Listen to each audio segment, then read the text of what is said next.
Washington feels more chaotic than ever. It's my job to ask the tough questions, left and right, and help you make sense of it all. The Rachel Maddow Show, only on. Welcome back to our special All-in-America coverage of the midterm elections, live from Churchill's in Flint, Michigan. You may have seen this viral moment from the Miss America pageant the other night when the contestant from Michigan introduced herself and her state to the world. From the state with 84% of the U.S. fresh water, but none for its residents to drink, I am Miss Michigan, Emily Sioma. That got a lot of attention. The big hit for the folks here. Sioma describes herself as an activist, wore a Black Lives Matter t-shirt to rehearsals, and said she wanted to use her 10 seconds on camera for something more than herself. And while she didn't come in first, Sioma was a fitting candidate as Miss America tries to overhaul its image this year, dropping swimsuits in favor of business suits and judging the contestants, they say, on their words and actions, including a social impact initiative of their choice. Sioma, a survivor of sexual assault, adopted a platform called I Believe You, supporting other survivors of sexual violence. And Miss Michigan, Emily Sioma, joins me here now. Really nice to have you. Thank you. Thank you for having me. That moment got a lot of attention because I think the context, people are not expecting something that sort of intense and acute to cut through.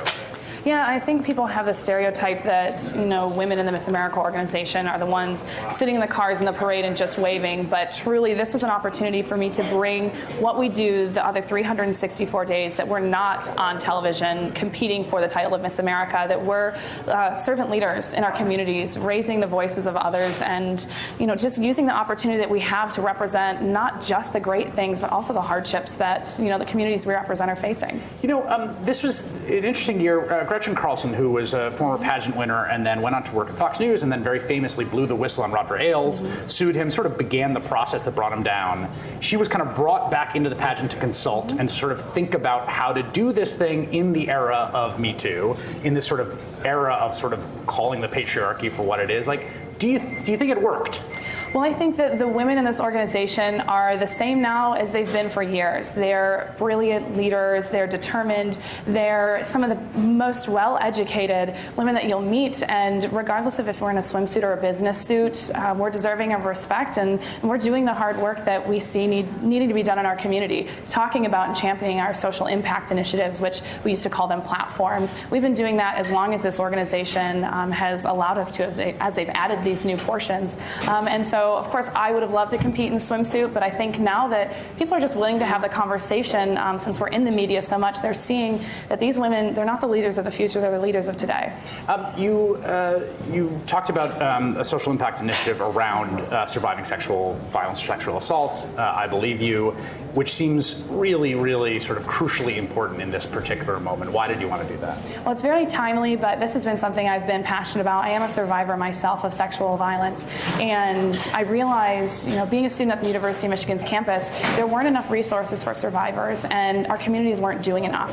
And being able to rename and create a platform called I Believe You, just that statement alone, knowing that you have someone that believes you, it makes those lonely moments feel a little bit easier. And as we know, in the state of Michigan, the Larry Nassar scandal, we have so many women who have been affected by sexual violence. And if someone would have believed them when they first came forward, this could have been prevented. Yeah, Michigan State is sort of at the epicenter of this right now, where you have hundreds and hundreds of people coming and saying, this happened to me, and it kept going. And it's much bigger than that. This one just happened to break news because it was all one perpetrator. But this happens to 1 in 5 women and 1 in 10 men, especially on college campuses. And so we need to be having these conversations all the time about how, we don't have the immediate ability to change laws and policies, but we do have the obligation and the immediate ability to change the way that we talk to survivors, the way we believe them, and the way that we guide them on their either journey to recovery or their journey to prosecution, because it's truly up to the survivor how they want to integrate this survivorship into their identity. Because once you're a survivor, you're never not.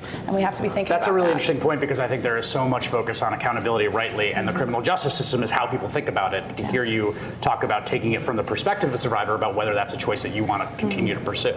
Yeah, and I was faced with a situation where I have a great support system, but I knew that I wasn't going to have that much support from the legal side if I decided to come forward. So I never reported my abusers. And I don't regret that, but I do know that now going forward, I want to make sure that any woman or any man who finds himself in this situation has the support and knows that they will have a community of people that even they don't know supporting them on whatever path they take. Emily Scioto, Miss Michigan, thank you very much. Thank you.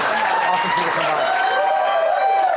More to come here in Flint, Michigan, including a sneak preview of a special episode of All In we recorded with Michael Moore. Stay with us.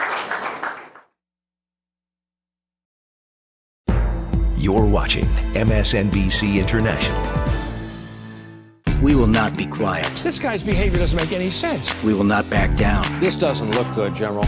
We will remain resolute, There is something new and big that has just arisen. asking what others aren't asking, Why would the president want Congress to investigate for information he already has? and wake up ready to do it again. I love it when America works. It's never the purists and postures, the critics and complainers who get things done. Hey there, I'm Chris Hayes from MSNBC. Thanks for watching MSNBC on YouTube. If you want to keep up to date with the videos we're putting out, you can click subscribe just below me or click over on this list to see lots of other great videos.